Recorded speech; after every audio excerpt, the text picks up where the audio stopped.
All right, hi, good evening, everyone, and thank you for attending this session. Today we have Mr. Abdul Khaliq from Unity in Copenhagen as our guest speaker, as he will be sharing the present and future state of 3D in the gaming industry. This includes talking about the current state of real time 3D in the industry today, the verticals of which real 3D has penetrated and continue to dominate, and what students or just the general audience should be focusing on to prepare themselves to venture into the world where creators are at the forefront of technology.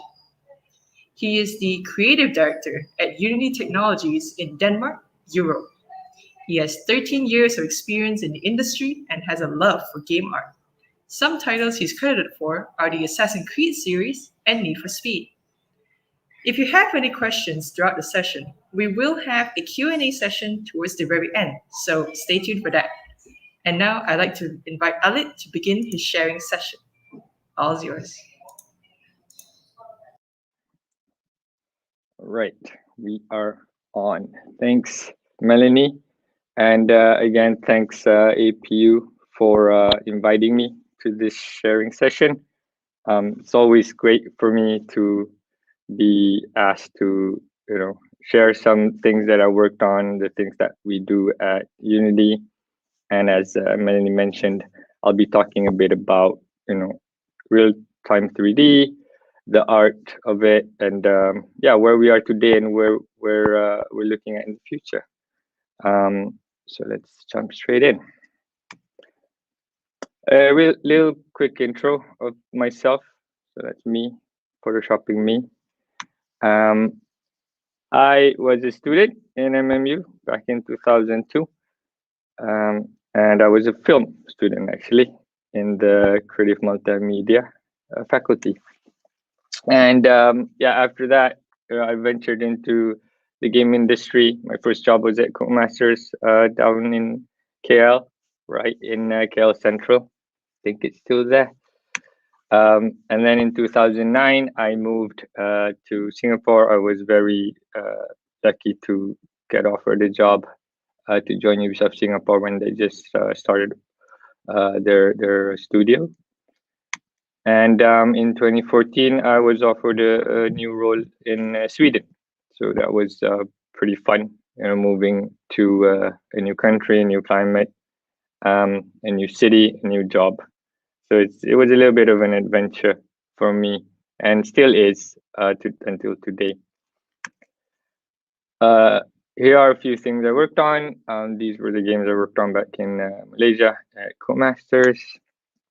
Some Assassin's Creed I worked on. Prince of Persia game, that was pretty fun. More Assassin's Creed games, which is always, good to have. And the titles I worked at EA. So most of them are AAA games, console games, PC. And then in 2018, I got a call and I was offered a role to move to Copenhagen and join Unity. It was really fun. It was really interesting because having been working in the games industry for quite a while, I felt like I wanted to do a little bit more than just making games in a big studio in large teams, and I just wanted to learn. I felt like there was something I was missing, and I myself is a little bit of a hungry kind of person, and that's why I joined Unity. And this is a video. In Unity, you can do anything. In Unity, I can choose who I want to be. With Unity, I can have a small size team, but deliver on AAA quality. It's pretty groundbreaking, let's just put it that way. Whether or not that's film or games, construction or automotive, this creative medium is available to everyone. So what's the real-time engine? In factual terms, it is a piece of software, but it's so much more than that. Unity's real-time 3D is an environment built to build video games, but these other industries are getting on board. What Unity provides is a way that people from different disciplines communicate. Designers and artists and coders collaborate on the design together. Unity is the bridge. That's how I see it. in-game development. It solves a lot of problems so you don't have to. It's not just an editor engine company. It's giving the developers the tools to get our games in front of as many people around the globe as possible and make something that's really, really successful. What is unique about Unity is we want to help developers build long-term relationship with players and generate revenue. Our vision is building successful businesses for our creators. Whether you're one person and an indie developer, Or you're part of a large team where you have 100 different peers working on one Unity game, you're all being powered by the same technology. giving you this extra boost, this extra leg up to make our lives easier, but also to make the game better. Unity is drastically changing the automotive industry. Using Unity as a glue, we can cover the whole life cycle of production processes, design, ergonomics, safety, machine learning training. Hey, can we actually test how rain will look and the wipers performance, to add the moves in front of the car and see how it will react. And everything was super fast because we were running Unity from the back seats. In the construction field, we use Unity for everything and then some. With augmented reality, we can overlay the entire building in front of the developer. We can feel the space with this dynamic environment that we can walk through. Select your wood grain, oak versus cherry, add lighting. Our team can update the site, the project, the model instantaneously. We can change how buildings are built.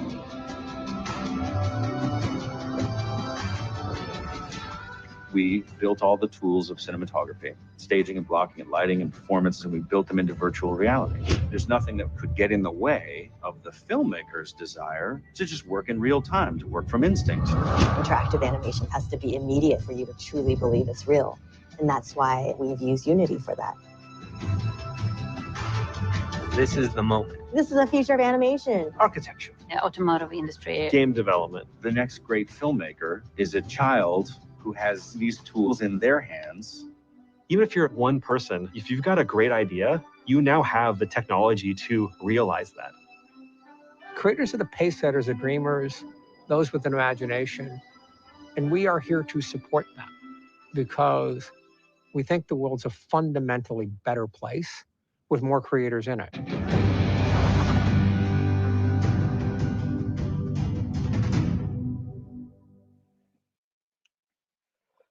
Right. So that was a bit of what the company and the technology is about, the places where we as a technology and solutions provider have ventured in.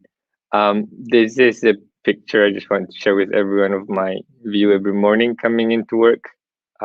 It's Maria in there welcoming me and everybody else every morning. It's a little bit quiet these days because the current situation, but we're making the most of it. As you heard in the video, this is our mantra, our motto of we truly believe the world is a better place with more creators in it, and that's something that we push for inside of Unity every day. A little bit of numbers and stats for those who like them.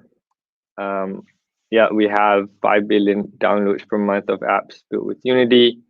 We have 2.5 billion monthly active end users who consume and use content, and they create and operate with our solutions. 94 of the top 100 games developed by studios by global revenue are our customers, and 10 out of 10 of the auto manufacturers are using Unity for various projects or things that they do in the automotive industry.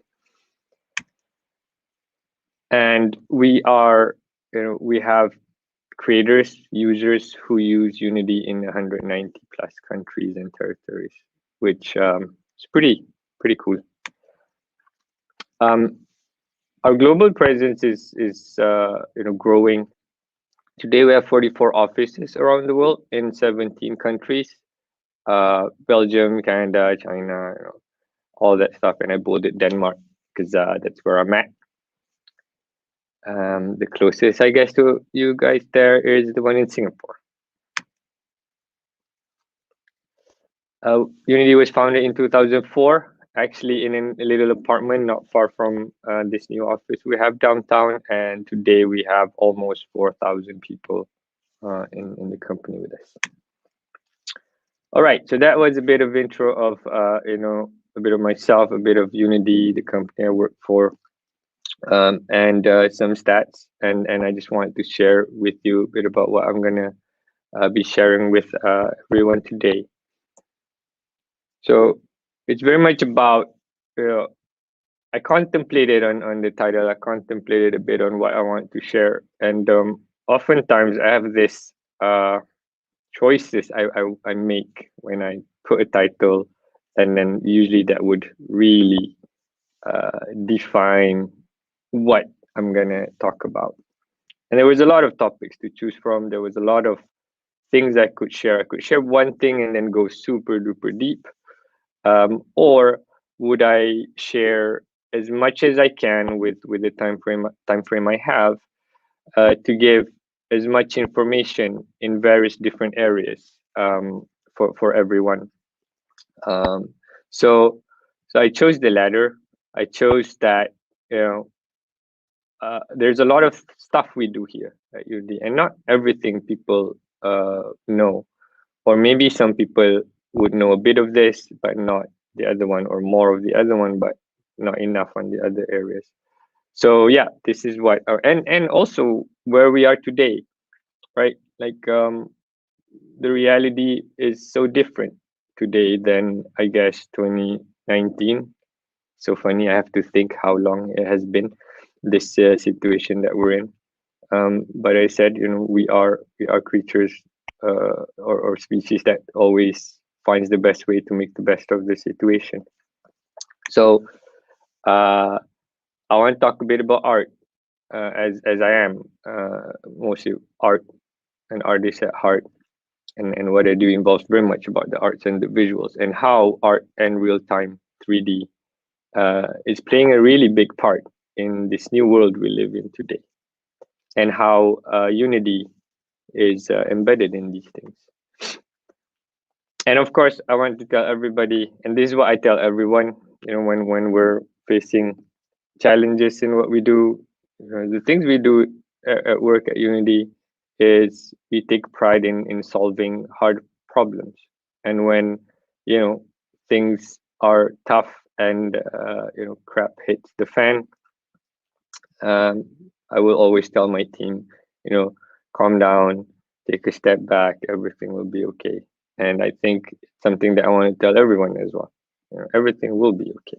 And this is a really cool art piece. I can't remember the artist, should have credited the artist. And it's something that I love to read around here and there. I just find some pretty cool quotes that could inspire me, and I just wanted to share this with the audience as well. I don't remember who said it, so I just put someone really smart. I'm pretty sure someone really smart said this. The values we support today will determine what we have when all of this is over. So yeah, we're putting a lot of energy and effort into now, because we know it will affect what our future looks like, not just for ourselves, but for the people around us, for the generation after us. So yeah, this is a shout out to those who are, pushing hard to make the best out of today. These are the 4 areas where I'm gonna share or chat about with everybody today. Art in the time of crisis, art in this new world we live in today. And there's examples I will share of each topic. The first one is art is good for our health. Second is art helps us express gratitude during difficult times. Third one is virtual art delivers to us experiences beyond logistical barriers, and art is about sharing. All right, let's dive into the first one. So art is good for our health.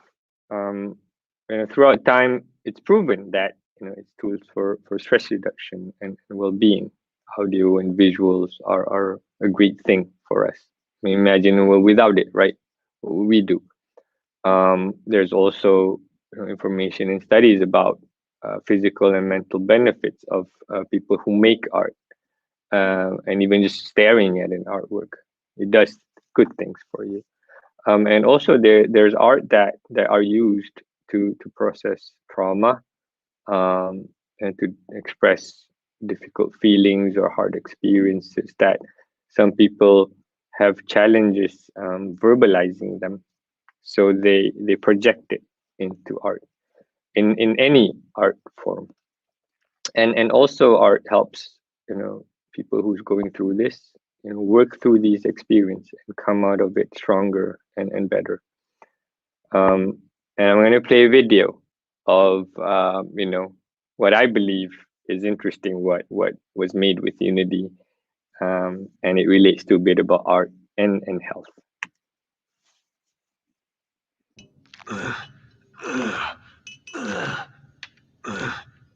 Pardon me, Batman, but we're rolling. 1 second. 999. 1,000. Sorry, had to get my swole on. Camera ready, Okay, so I hear you need my help. Something about a dude named COVID? Actually, we're here to discuss the novel coronavirus, also known as COVID-19. Lame nickname, but show me where he is and I will batter him. Bad pun intended. I'm afraid you can't beat this up. Wrong. It's invisible. You're invisible. Look, it's not a person, it's a virus. Viruses are tiny particles that infect living hosts to reproduce. Gross. There are millions of different viruses with all kinds of shapes and sizes. The name coronavirus refers to its shape, which, when magnified, looks kind of like a crown. Not really. COVID-19 can cause flu-like symptoms and possibly lead to some very serious conditions. Hey, not to be a buzzkill, but this is all kind of scary. Not for me, of course, but for the kids. It's perfectly normal to feel scared or anxious. So if you're feeling this way, speak to a trusted adult, like a mother or father. Yeah, I'm an orphan, so. Any trusted adult will do. Most healthy people, especially children, show very mild symptoms, but it can be much more serious for those with other health issues. So stopping the spread is especially important for them.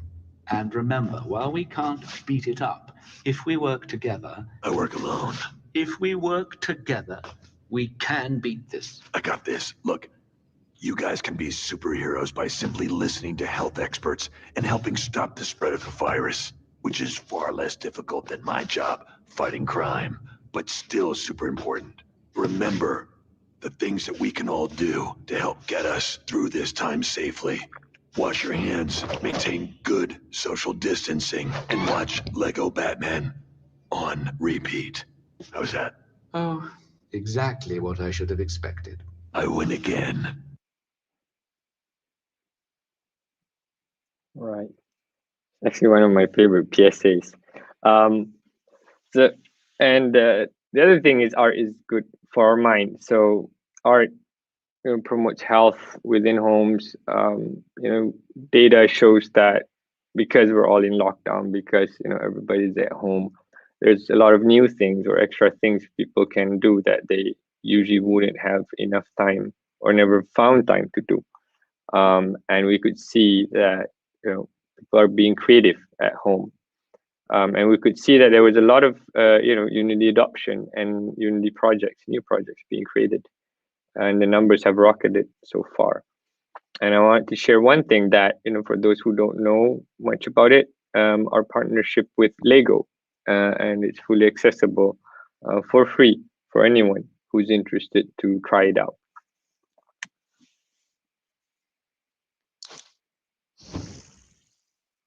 Are your feet sore from stepping on Lego bricks?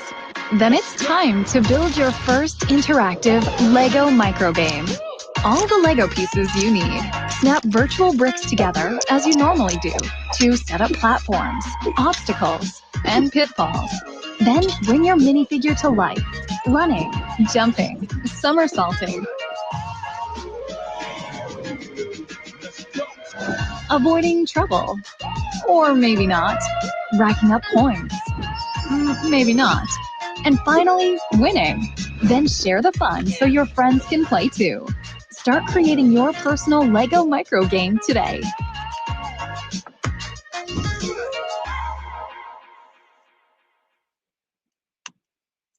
All right, yeah, go check it out at unity.com/Lego, because I believe right now there's actually a contest going on. I think it's until March, if I'm not mistaken. And yeah, it's free to enter. You can get it, play around. There's a lot of cool stuff you can do within this little project. Yeah, it's fully accessible. It's free. And I think it would just help people enjoy it, create, and have fun. These, let me just pause this really quick. I'm just gonna pause it really quick, forgot. This one is a reel of the games that is made with Unity, collection from fall last year. Just to share with the audiences who might not even realize some of the games that you've played or are playing is made by Unity, by small and large teams.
Right.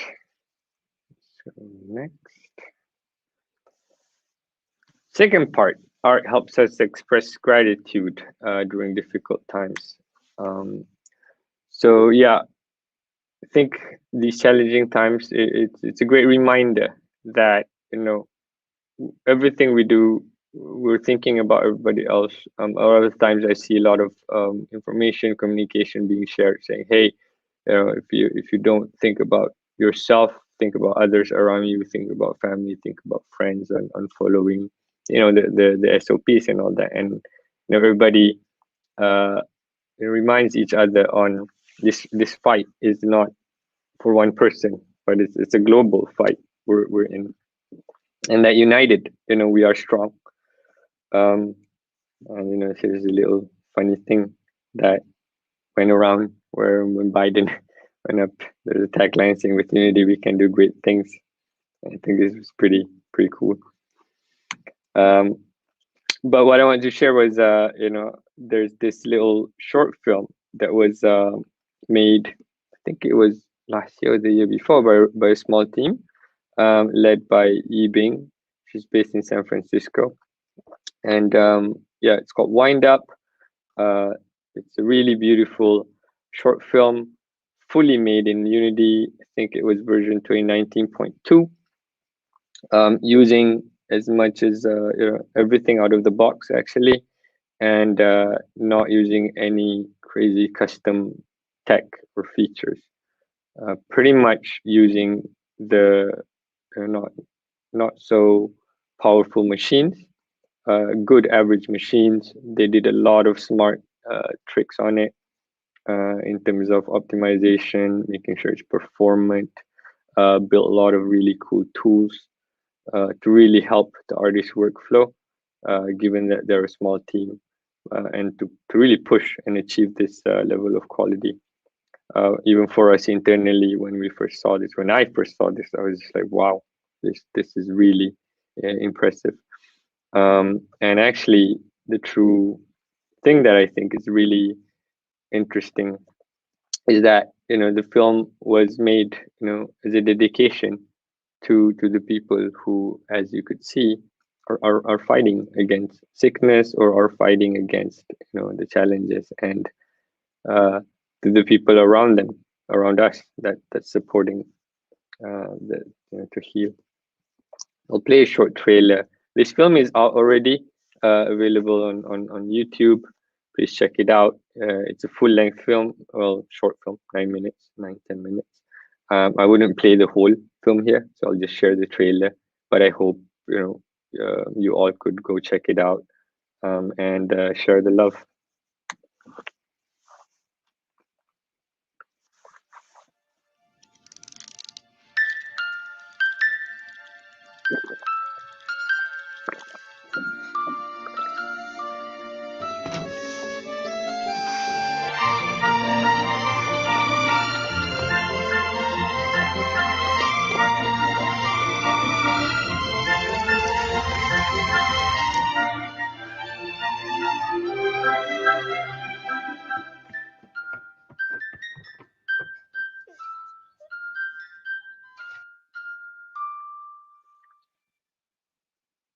Yep, it's a really beautiful film.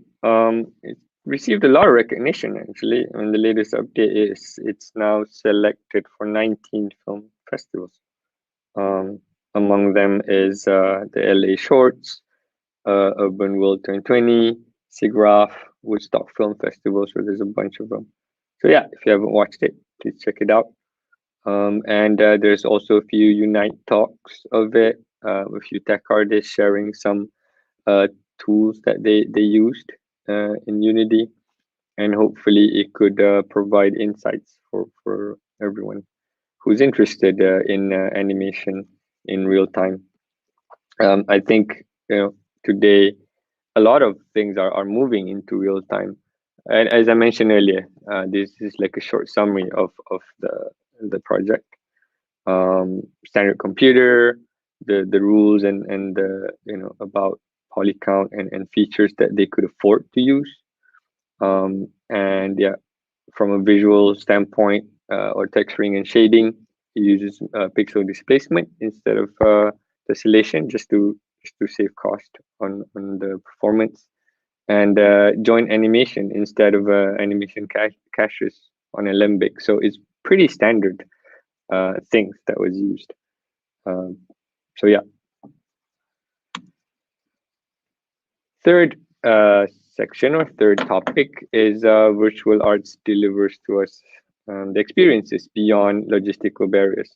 What I mean with this one is, so before all this situation we're facing, right? When somebody says, "Hey, let's collaborate," if we were in this building, like let's say in Copenhagen today, it's supposed to have like about 300 people in this office. Today, when I come in, it's about 15, 20. On a busy day, we have like 25 people maybe. So it's literally empty. And when somebody says, "Hey, want to chat with you, there's a project, we want to collaborate," I can't just jump on a meeting and meet them, or say, "Hey, let's grab coffee and chat." No.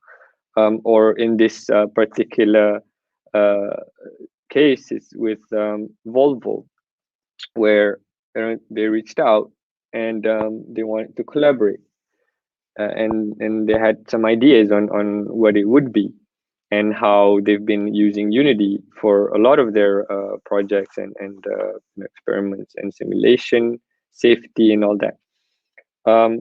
So yeah, they're not far actually. The Volvo team, Volvo's in Gothenburg, their biggest area or office, and even a big test circuit. But it was impossible for me and my team to go to Sweden, to Gothenburg, which I actually lived in before I moved to Copenhagen.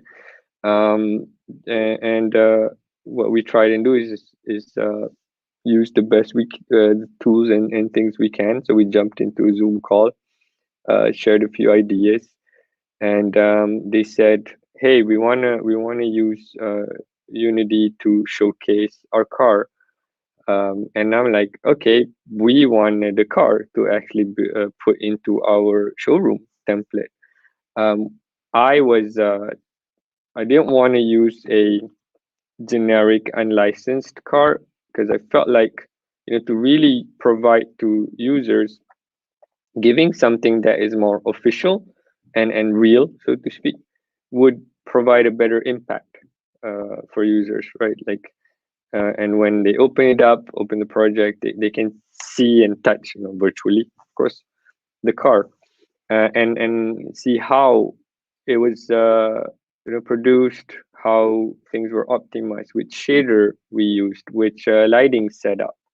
There's a lot of things that we put in this template that I believe any artist or anyone that is interested in real time could learn from, could check out, go deep, reverse engineer if you want. And my hopes is that someone would do something with it, like, I don't know, put my V car in there and render it as nice as possible, or a Proton. I don't know the new one. What is it? X50. Looks really nice, the SUV. So yeah, that's my hopes and dreams, because this project is fully available for free on the hub. So I'm gonna play a video that shows what what users can play when they hit play in the build.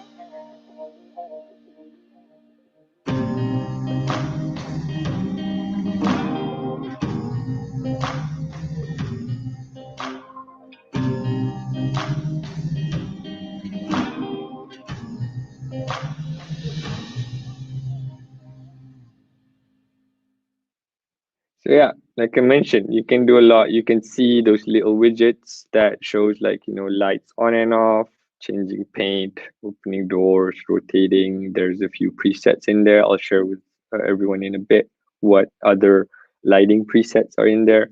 And when users open this particular project or template, you will be shown like a welcome tutorial. And then, as you could see on the right pane, there's a bunch of tutorials in there. In this particular video, it's how we wanted to guide our users on the setup of what we call the light switcher.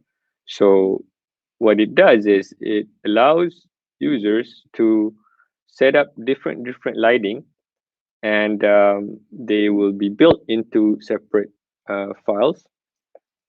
So as you can see, hopefully, if people can see it in that little flashing box, there's 3 lighting conditions there. The themes, we call it, so luxury, photo studio, and light installation. So then, it would literally guide you in the editor, in the engine itself, where to click, what things do. So you don't need to go to like of course you can if you want to go to YouTube or open up a PDF on your other monitor, but with this new tool we call the in editor tutorial, IET for short, we could really just do everything in the engine and teach users how to do things, how to set up things properly, what are the values you could change, and see what it changes. And this is just one example. There's a bunch of them in that. There's how we set up the UI, what each UI widget does. We're working on updating a few more things, like lighting specifically, and shading or shaders. So for a user, you could, let's say you go in and you can see on the right side, there's like lighting. It's almost like a subject, or and then you go lighting. I'm interested to learn lighting. How did this team lit the car, and what kind of setup was used so that it's performant? How many lights were real time? How many lights were mixed? How many lights were baked? All that stuff we're gonna put in here. So it's literally a learning, I don't know, virtual textbook, I guess, if you would want to call it, that focuses a lot on artists and content creators who are really keen to learn or adopt real-time 3D for automotive, or it could be anything as well, because the project also has a little showroom environment around it, which has like little sofas, resting areas, coffee corner, all that stuff, some vegetation. So all of those are available for free. The environment or the auto showroom, users can just use anything, take the textures, take the model, put it in your own project and all that. It's fully free to use. The car, however, is because it's Volvo, so it's under a its own license, so it's not commercially licensed. So you can use the car to study, to learn, to experiment, but yeah, you cannot publish your own product with the Volvo car. Everything else you can. But I think the most important thing for this project was not just the assets and the content, but it's the knowledge and the tips and tricks. So yeah, please check it out. Here's some shots that I could share of the lighting preset. This is what we call the luxury minimalist look. Second one is a photo studio, so it's always the bread and butter of product shoot, or especially cars, to have this, so you can move the lights around, and then you'll get you can stage your shots. And this one is more of a experimental light installation. And this is a collage of what we would call marketing shots or beauty shots that my lighting artist just took straight from the template from the photo studio preset. So if you want to market your own car or your anything, you can put it in this template and just stage your shoot, take the screenshot, and you're good to go. If you feel like you want to have the light brighter on the hood or on the side, you can just move stuff around. And I think that's the beauty of real time. And yeah, here's how you can get it. Pretty easy, pretty straightforward. Launch the hub, start new project. It is available from 2019.4, actually, yeah, 2019.4.18. And you can see, this the HD auto showroom sample template there, and we're calling it like a dynamic template, meaning you can download it because it's quite a big file size. So yeah, that was Volvo and the partnership we have with them, and how virtual art helps us and Volvo deliver all these experiences and knowledge, I'd say, beyond the barriers of logistical or even current restrictive barriers as well. All right, cool. Fourth topic or fourth area I want to share is really art. It's about sharing. So what I mean is, art, to me at least, is an idea or ideas that you project onto a medium, and then you communicate your ideas to the next person, and the next person, and the next person, and from 5 people becomes 10 people becomes 100, and then thousands to the millions. And today there's just so many mediums you can choose. But for me and us at Unity, we chose real time as our medium to share. And we believe, and I strongly believe, these things were the 3 points I'm highlighting there. When I have an idea, what I do is I always get so eager to share it. I don't keep it with me, because I'm never scared of anyone stealing my idea, because I think idea is not hard to get. It's the execution is the hardest. It's the putting the idea on paper, to actually transform your ideas into the right words, the right structure, the right process, the right specs. That's the hardest part. Coming up with an idea. I think everybody has a lot of ideas in their head, or when they wake up from bed, they were like, oh yeah, I have an idea. So yeah, this is something probably I would really love to share, and I would like to encourage students or the audiences to not force on yourself, but I say it's a good thing. to do. So first point, yeah, ideas are better when shared. Second is, what I've learned is ideas grow when I share it. So I'd be maybe, for example, like a character design, and I go, oh yeah, I think I have this idea that this character could fly, and but I don't know how yet. But this character has to fly because it expands the level a bit, and then it allows a bit more of exploration. We could give the sense of scale, whatever, right? And maybe then one of my artists or my concept artist or even animator, anybody, even a producer, dev manager would come up and say, what about a parachute or a glider? And then another person would say, oh yeah, I watched this Red Bull video last week when the guy just took the glider and went through this massive mountains in China. And then we all watched it and we start sharing links around us, and then yeah, it just sparks more ideas. And what happens is that we bring it back together and we say, all right, cool, let's split, break up, digest, come back the next day or the day after or whenever, and bring ideas, right? And then it's almost like we stick them on this board or virtual board of our ideas, and we pick the ones that strengthens it. And we learn that there's no bad idea. It's just just doesn't work for what we want to try and achieve. So we just throw them out, right? Well, put them aside is a nicer way. So we just put them aside, and hopefully we would call it like the vault or the backlog. And if we suddenly need something, we can always go back to it and pick it up. But yes, sharing so that it's better, so that it grows, so that it's stronger is something I really want to share with everyone, how we do it. And in the spirit of sharing, I'm not sure if people who's watching this knows about the things that we released, the things that is easily accessible to anyone to check out, to learn. And when I was asked to share or present to this talk, Anis, he's actually my old classmate, college mate. He said, "Oh yeah, the audience might be interested in VFX." And I said, "Oh, okay, cool. We do a lot of that here." And one of the cool technologies that we've developed is visual effects graph, and it's a node-based system. You can just quickly, link them up, and then boom, you get something, and then you iterate, and then you get another thing. So it's all real time. You don't need to render it, right?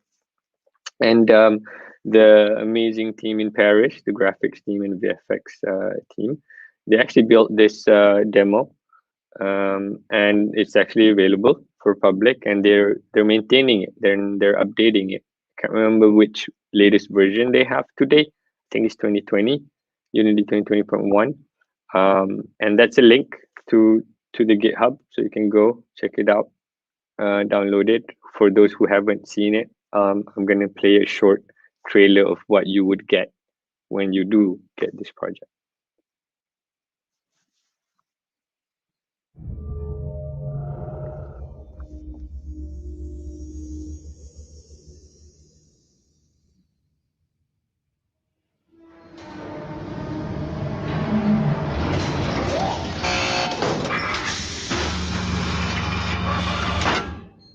Hello, Baker.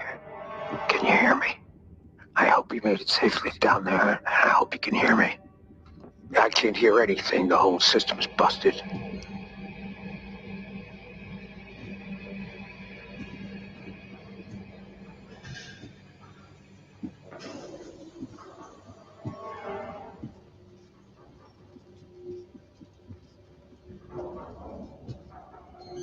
There you are. I see you in the monitor now. Security check in progress. Good to see you well. Access granted.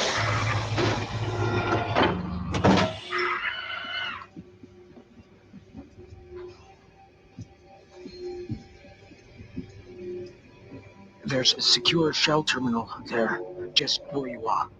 Put in the coordinates and get us to the landing site. You have to get us out of here now.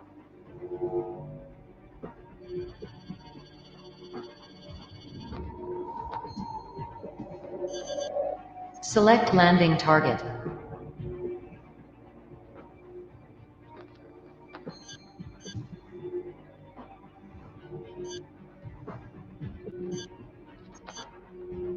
There it is. Hurry up, we don't have much time.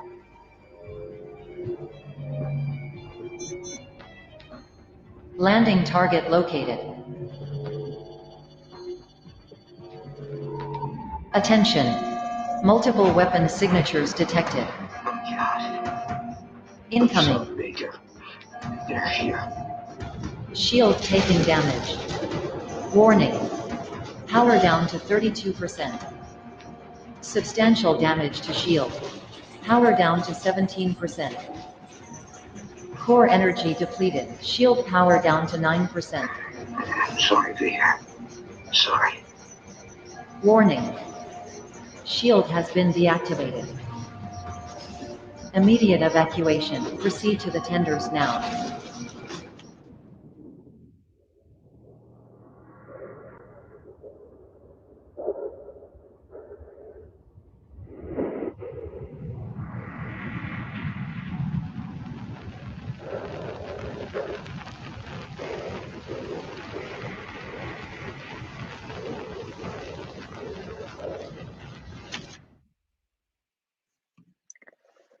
Right, that's a pretty cool video, which is actually a playable demo in the project that if you go get it, you get to check it out. You get to use all these VFX setup and learn from it.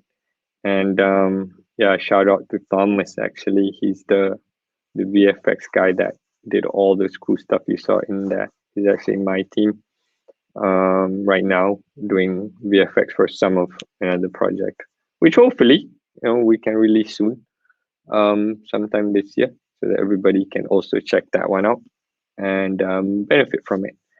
So yeah, check that one out. Try it out. Let me know how it is.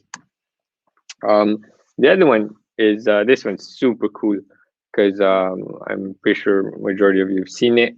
I'm not sure if everybody knows what's in there, the amount of work that's gone into this particular character called Morgan, made by my friend Adrian Lazar. He's also based here in Denmark, and using the technology of VFX Graph. And it's free.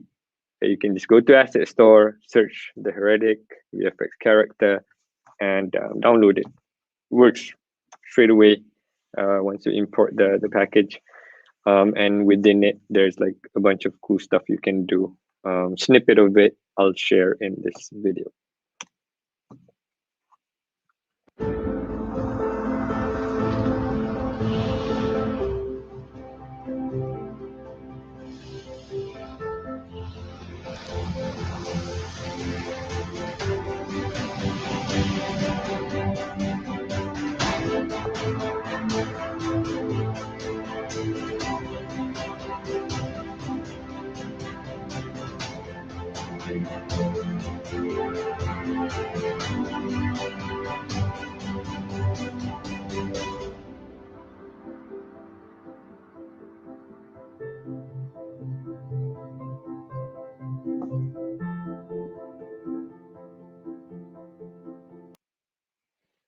Yep, and then in that same project or that cinematic, there's the main character Gawain, and that was really built as a digital human project. You could see there's a lot of attempts, efforts, experiments, breakthroughs on creating digital human across the real time in the games industry, and yeah, the team really pushed the bar high using 3D and 4D data and Alembic and all the stuff that was pumped into this character. The rig itself is really well done. The realistic shaders that were used and all that. It was really setting the bar for us internally and externally as well, I felt. So yeah, again, this one is also available for public since a while ago. And there's this video that I'll share that shows what you'll get in that. So check it out. When I was a kid, my dad used to say, don't let anything stand in your way. Stand tall, think clear. You've got one shot at this. Let them see ain't of fear. I've got one shot at this. All my walls are covered in words, and while you sleep, I mark my goals. Stand tall, think clear. Don't let them see a hint of fear. Cut some cords, scratch some scars. Put on your cape and jump from the car. Open your mouth, take a deep breath. Run fast and don't stop at the end. You can be anything you want. You can be everything you choose. Do not let it slip away. 'Cause if you never try it, you never know. You can be anything you want. You can be everything you choose. Do not let it slip away. 'Cause if you never try it, you never know. When I was a kid, my So yeah, those are the things I want to share with everybody. And I truly believe we need the arts and technology in this difficult times. I mean, it will pass. I'm sure there's a lot of great people working hard to solve this um, big global challenge. But I believe, as we are today, art and technology, it gives us, a lot of personal and social benefits. It reminds us that, we're connected. We share a lot of experiences, a lot of universal human experiences together. It allows us to even connect on an artistic and creative level. I think today, what we have in being creative, being artistic, and working on a project, sharing it is really easy. It's as simple as uploading it somewhere, Google Drive or Perforce or Plastic or Git. And I think if we don't have that, yeah, life would be so hard, at least for me and my team. So yeah, this is my kind of like parting messages, which I really want to share with everyone. And I think, let's see, any more? No. So that's what we hope.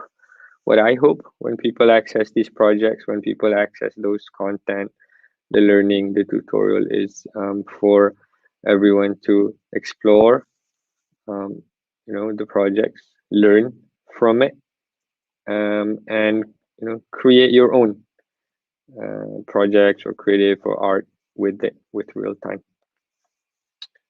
And yeah, I think that's it. Terima kasih.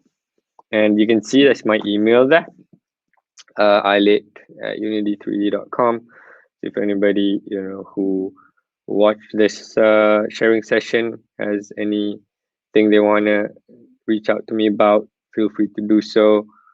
Share with your friends, connect with me on LinkedIn if you also want to message me there, or just get connected, basically. And that's it. So I'm gonna pass it back to Melanie if she can moderate the questions. Thank you. All right. Thank you, Alit, for your insightful.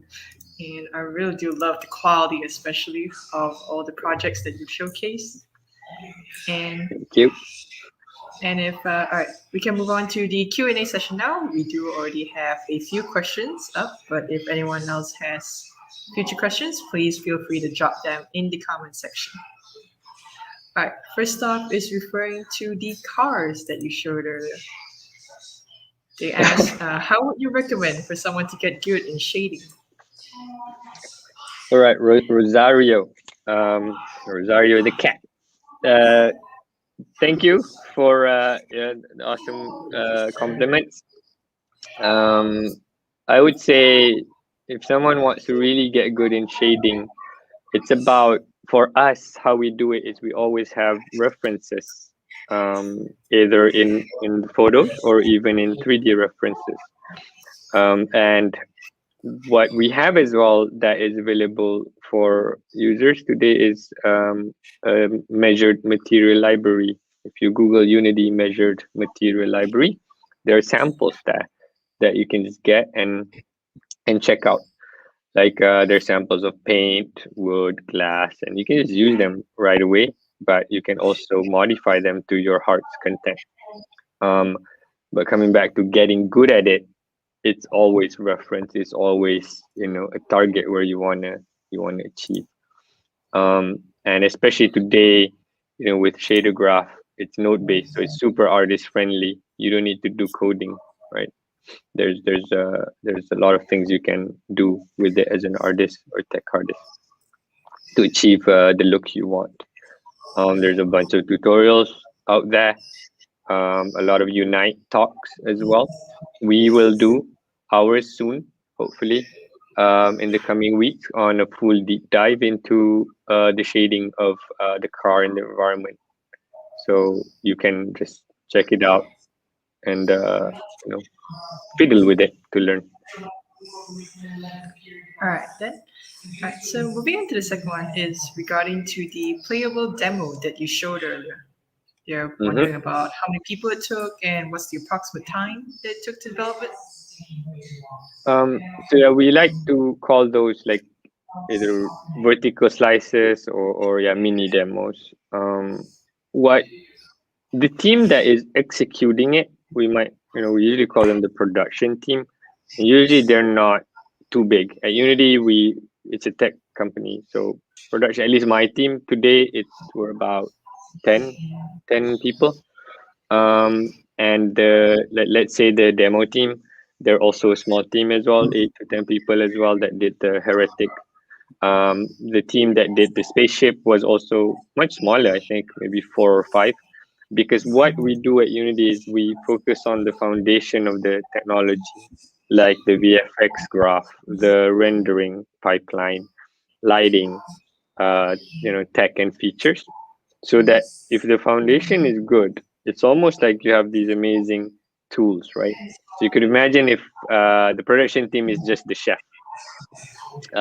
and the Unity is the one that creates the ingredients already chopped up, ready, and you just throw in and then stir fry it, bam, bam, bam, boom, you get something really nice out of it.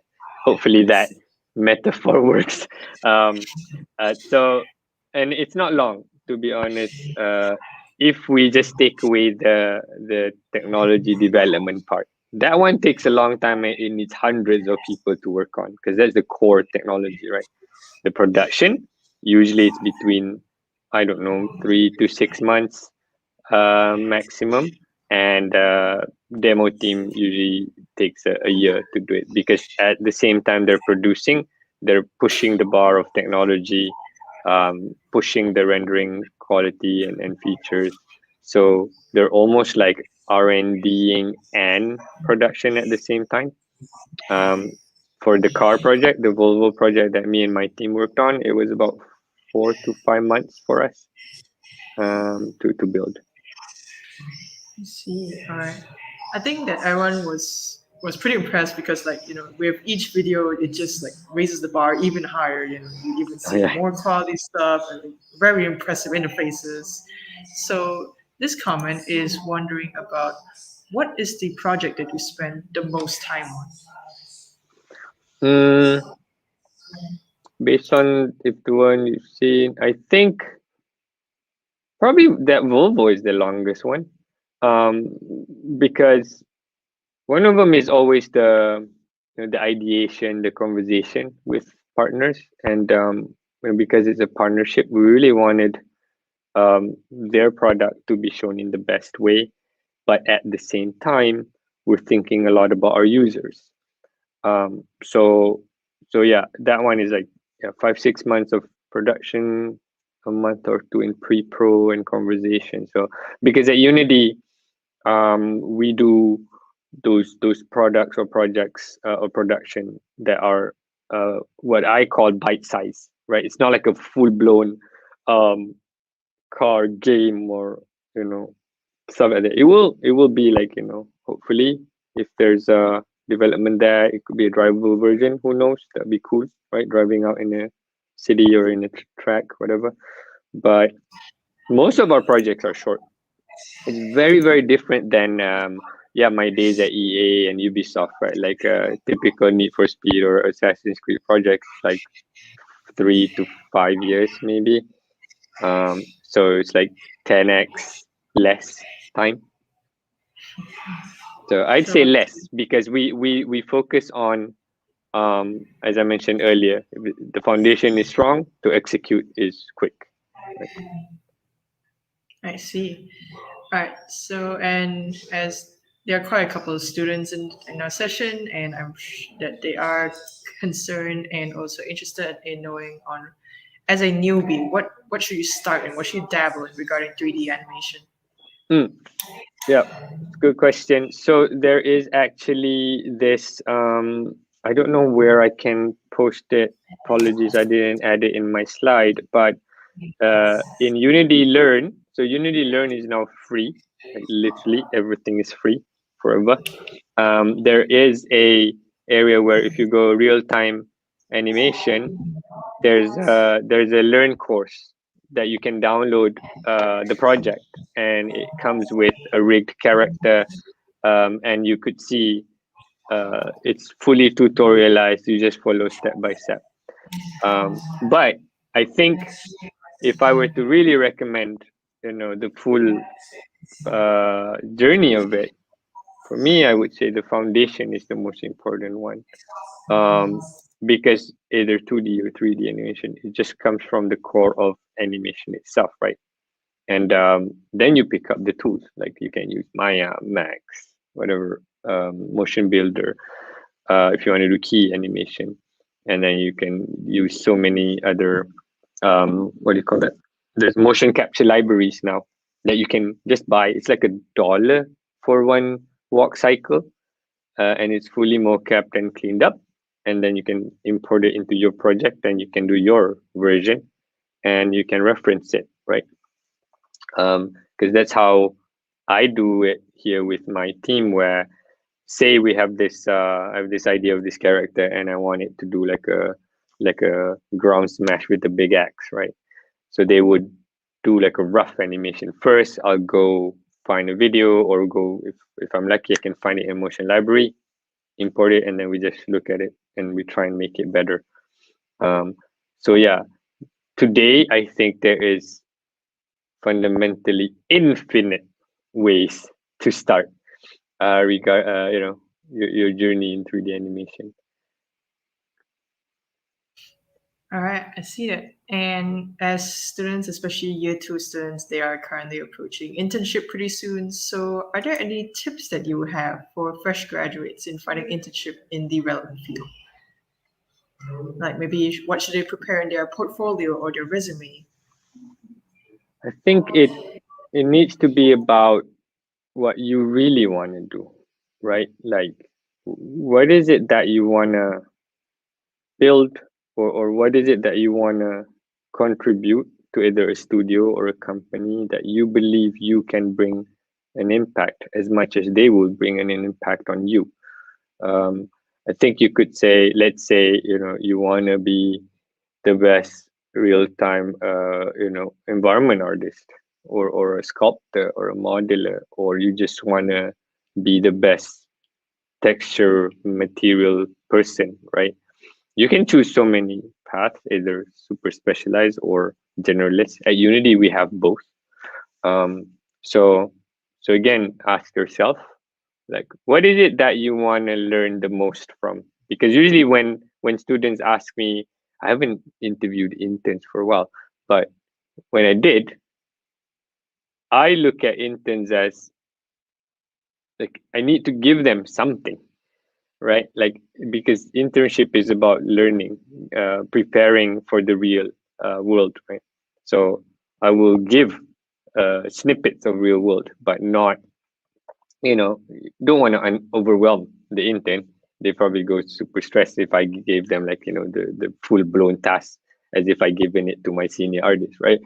So So yeah, if I was to go to an internship application again, rewind, I don't know how long has it been, 19 years? No, 13, 14 years, 14, 15 years ago. I would have gone back and say, yeah, I would have prepared a bit more modeling in there, to show that I'm really good at, understanding 3D topology, understanding what makes a good UV layout, right? How I used, Substance did not exist at the time, Photoshop, and how I used a few other accessible tools to bake my normal, showcase some techniques that I learned from forums or any great artists that shared online that I didn't get from school, right? Um, Showing the two things. One is my passion of what I really want to do, so that the studio would know exactly what they need to provide me or give me, the knowledge and training. Second is the extra bits I did to actually get that, or showcase that portfolio. And you can always reference it. I think I always like it when I see someone makes their portfolio and say, hey, this is an environment I made, and it's referenced from this super awesome concept art on ArtStation because I love this artist, or this artist is my friend, and we collaborated together. So I think those are the edges or extras that I see. That okay, they're quite resourceful. They're not just sitting and trying to do everything by themselves. They know that the world is bigger. They know that asking for help and learning from others is what the industry is about. So yeah. All right, I see. So as art has a lot of forms, it could be 2D art, 3D modeling, sculpting. So do game companies nowadays provide any training if an employee lacks a certain art skill?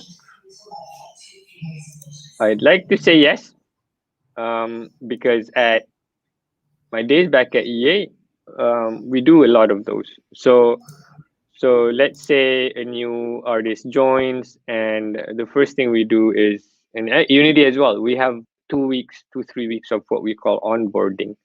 Within it, there's onboarding into the projects, onboarding into the structure of the org, the tools and pipelines, and some people might realize actually they come in and they've never used shader graph, for example, right? Or VFX graph. They are VFX artists coming from maybe other studios, which uses their own engine or different engine. So yes, there is an onboarding. There's also, I believe, at least for my team, I always spare budget for personal development. So, for example, if my artist says, okay, this was before lockdown, and they say, can I go to GDC, in San Francisco? So yeah, what do you want to do? And so, there's the art boot camp and animation boot camp and all these talks. Like, yeah, cool, go. Anything that they can learn from. Or I would, again, because of the lockdown, can't do it much, but we would invite others either within other Unity offices to give lighting training to my team, and then we would train other team or other outsourced studios that will work with us, because the better we are across the board, the better our product and project will be. So short answer, yes, I believe so. At least the companies I work for, EA, Ubisoft especially. But at the end of the day, it's about, I will always come back to this. It's about you. Like, let's say you join Unity, right? And let's say you join my team and you're an environment artist, and you're good at sculpting height maps and making this really awesome landscape. And you're good technically in all this, your texture is amazing. But then when I look at it, I go, okay, your composition is always a bit off. Your elements are a bit off here and there. Lighting is not bad. All right, so let's train that bit. Right? I will help my team always to give feedback. So yeah, it's always a good thing. It's the normal thing. If there's a company that says no, we don't provide training, you figure it out. Okay, that I'd say is a little bit of a red flag, because I think a good company culture is investing in people. Yeah, that's actually really really true. That yeah. And all right, this question has technically already been answered earlier, and this one they find it really inspiring that you are actually a Malaysian that is working in a big global company like Unity. So they're wondering if you have any tips for them for landing a job overseas in the industry. And what was your first working experience like? All right, there's two questions. First, thank you for seeing me as an inspiration. So yeah, thanks so much. Tips to land a job in the industry overseas. Oftentimes this is quite a common question asked, where, to be honest, that overseas has never been a driver for me at all. Never have I imagined I'd be here or Sweden or Singapore. I never set myself saying, I gotta go to Europe. I gotta go far. I gotta go here and there. No, it was always about I'm doing this project. I've shipped these games. I've learned a lot from this team. What else? Right? Like that's what I feel, because one of the most memorable advice I was given was you know stay hungry, stay young at heart. Those are the two things that I always carry with me. um and yeah, I that's what drove me to go to these places, to these countries. Doors opened up for me. The relationships, the friendship, the mentorship that I was privileged to receive also helped me along my journey. And I don't think I'm here and this is the end or the stop, right? I always felt like, okay, what have I learned? What else do I want to grow into? Is it more tech? Is it more business? Is it more management? Is it more people? Anything that I feel would allow me to grow, then I will go there. Um, so so yeah, if you put the landing a job in this industry overseas as just a byproduct of your efforts, then you it just comes along, right? It's the same as as my personal belief of that, at least. And I always say do something great and they will come. So that what I mean is, all the jobs or the work I've done, the next one is always a phone call or a message on LinkedIn saying, hey, saw your profile, great work you've done, we're from EA, we're looking for somebody like you, would you be interested? And then I say, yeah, cool, let's have a chat, jump on a call. And they say, oh yeah, do you have time to fly over? We want to show you the city, the studio, the team. Say, okay. But I never put it as a thing to do, or it's not a must have, so I don't have a specific tip, unfortunately, on landing a job industry overseas. I'd say pursue the craft, pursue the craftsmanship, and yeah, focus on here's the thing, some people tell me focus on what makes you happy. I'm like, yeah, but they never say to get happy it's hard. Really. So and I've decided that to get happy is hard, and I'm gonna focus on that, and also focus on what makes me great as a person, right? As my skills and as a person, sharing, being accessible, uh, clear communication, assertive, teamwork. All this stuff is the tips I could give, that the industries overseas look for, right? Skills is a given. So what I mean is, let's say when I get applications, the most recent hiring was a character artist. 50, 60 applications, they're all amazing portfolios. But I didn't hire the best one, right? I would hire the one that I would talk to and find that this person is pretty chill and likes ideas and jam on ideas. They talk to my team as well, the candidates, and if my team say, yeah, this candidate's pretty good, might not be so good in super technical, but really good artistically, and they could sense that it's a great person to work with. That's very important, at least for me and how I run my team, because as much as I am the hiring manager, I am the boss that runs this thingy. It's my team that would always make the collective decision. Because if they say no and I still hire this person, it's not going to work, right? So that's what the overseas industry, at least the ones I've been through, is about. Hopefully that answered. I'm sorry it's a bit long-winded, but yeah, I think I needed to tell a little bit more to give it a bit more context. And I'll answer a short one. How was your first working experience? Awesome, because it was technically a dream job, right? Because I would love the games, I loved cars, and I joined Codemasters, and then I learned that, all right, I'm doing games, I'm making cars. What more can I do? I can do environment. Then it just led on to Ubisoft, to EA, all this. All right, then that is actually it's such an inspiring journey to actually really know. I'm sure that you can actually set an example for many of many graduates, many people who are looking for jobs or already in the industry, maybe looking for something more, something to go after. All right, next question is, what is Unity looking for in future game development compared to other game engines? I'm sure your biggest competitor is probably Unreal Engine. Yeah, they're great.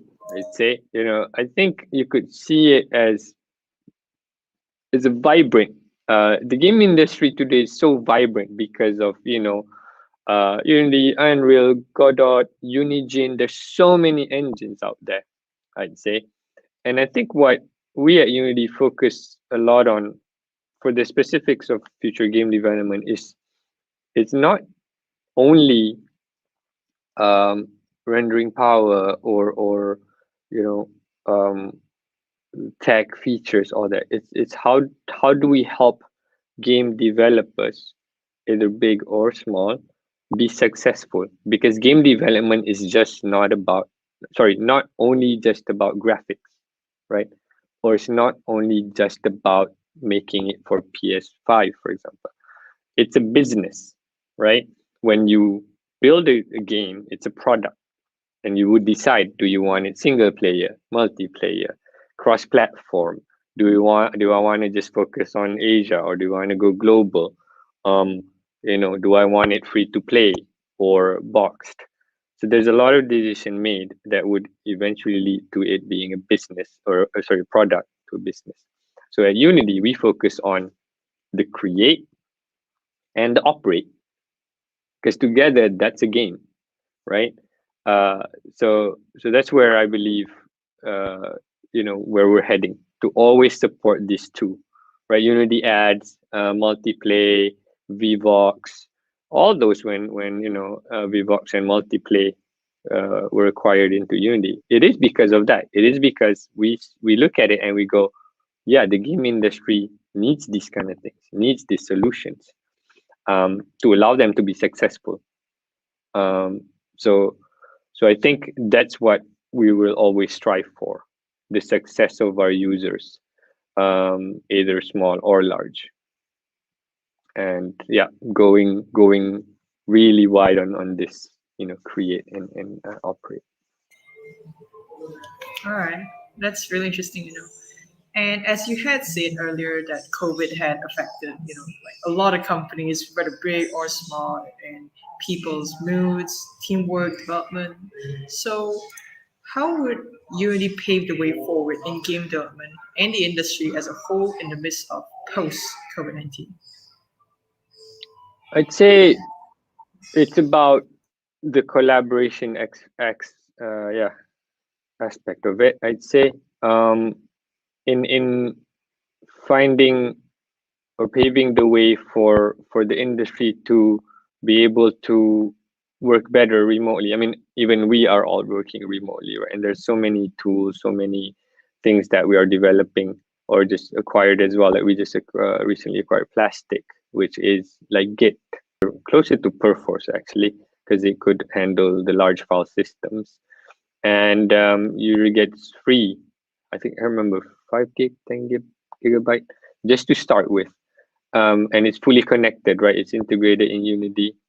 So that's one of the things we want to try and push forward in the industry or the game development.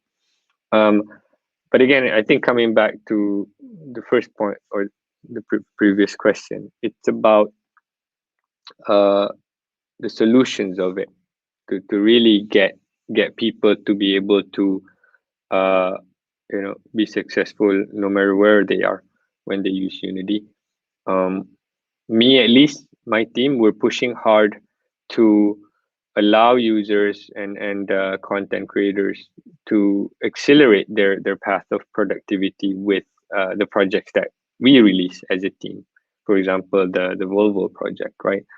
So that's one way where we would help lower the barrier to entry into real time for users who are interested, who really wants to step foot into the real time industry. There's more to come. Very much focused on game development, of course. That we want to really help our users directly from the editor, so that game development becomes less hard. I could say game development is very, very hard. What we're trying to do is making it less hard, less painful, more efficient, more cost effective, better solutions to ship the products. Yeah, all right, understood. All right, I believe that is all the questions we have for today. If anyone wants to have a little last minute questions, but I think that you really showcase the present state of 3D in the gaming industry, and as well as how it's going towards for the future. So thank you today for the session. I think it was really informative, really inspiring, and also really impressive, especially in terms of quality. Like I'm still blown away by the car. Like it's so there's different lightings, it's shiny, reflective, and it absorbs lights, all that kind of stuff. And well, I believe that I guess no one has any more questions. I believe that we're all very informed of everything that there is. Oh, all right, hang on. We have a question. Last minute, right? Last minute question, yeah. All right, this is regarding the Unity collab function. That is currently they're using Unity collab with a friend, and they have some rough issues. And are there any tools that they can help to improve the project communication side? So for us, I can just share what we use, right? As I mentioned, again, we use plastic for our version control and all that. So that's been great for us. And of course, we use Slack, internal Slack. Slack is free. It's really, really useful, really powerful. And I'd imagine people are adopting it more and more, especially for communication. And the usual, I don't think we use anything super duper fancy to manage our communication. We use the Google setup, right? Drive, Doc, Sheets. And for us, the tool itself is, in terms of specifically for communication, is communication. So for my team, right, we're remote. I think I haven't seen my team for 5 months now, some of them. And the one in Korea, I haven't seen in a year now. Yeah, it's going to be a year next month. So how do we manage this, right? We're working on multiple projects across multiple time zones, across multiple countries. So yeah, we make sure that we're never off sync. So every morning we do sync. Well, not every morning now. It's like Monday, Wednesday, Fridays, we would have a sync. And as the director of this group I run, the first day of the week is always the time where I share big updates and all that. So I think it's very important. There are other tools as well internally we use, but might be a little bit too costly for small teams or studios, like Shotgun. Shotguns for production. But other than that, I don't know. I don't think there's anything extra fancy we use. I think we don't wait. Yeah, that's what I can advise. Like some people go like, I have something to communicate, but I want to write it nicely with my bullet points, and yeah. For me, it's more like, oh, if I have a question, boom, I just quickly, uh, you know, send it out. I think you gotta communicate in real time. That's what I can say. All right. So basically, you have like frequent syncs of checkups, so that no one is either too early ahead or too far behind in a way. Yeah. So we're always aligned on our milestone. I don't specifically tell my team like every week I want to see progress or review. No, it's more like when you're ready to show me, you show me something. Because if they're not ready, they're gonna scramble and the build doesn't work. Blah blah blah blah. Right. So it's not the best use of people's time. So they know, let's say they know an alpha build is expected in 2 months. They're all seniors. They break down their own schedules with the project managers, and I'll just sometimes randomly pop by on Slack or somewhere saying, "Yo, anything cool to share?" They're like, "Oh, not yet, late. Could you give me 2 days?" Okay, okay. And then in 2 days, I don't even need to ask. My lighting guy would say, "Late, you got an hour. I'm gonna block your calendar because I want to show you something and get your feedback." So yeah, that's the other thing: communication, feedback is, if I could say, feedback is a gift. I get feedback, I give feedback. And we're not ever defensive on things. It's more like, and it's up to you or me to when we get feedback to do something about it, right? Or not do anything about it. But yeah, I think communication is an interesting topic actually. Who knows? Maybe next time I can do a sharing session about just communication. Yeah, maybe. I do agree that it's actually extremely important. And even though we can't meet up in person, it's still a good way. We have many ways, emailing and through phones, all the other stuff. All right. I think we have time for one last question. And this comes from this person. He asks, what basics should I learn to launch a game developer career?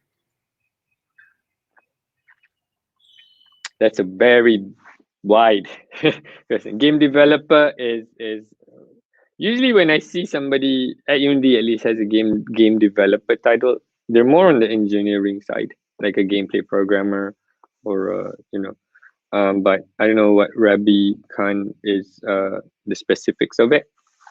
Is it game artist? Is it game dev? But I'll just try and answer if it's a general question.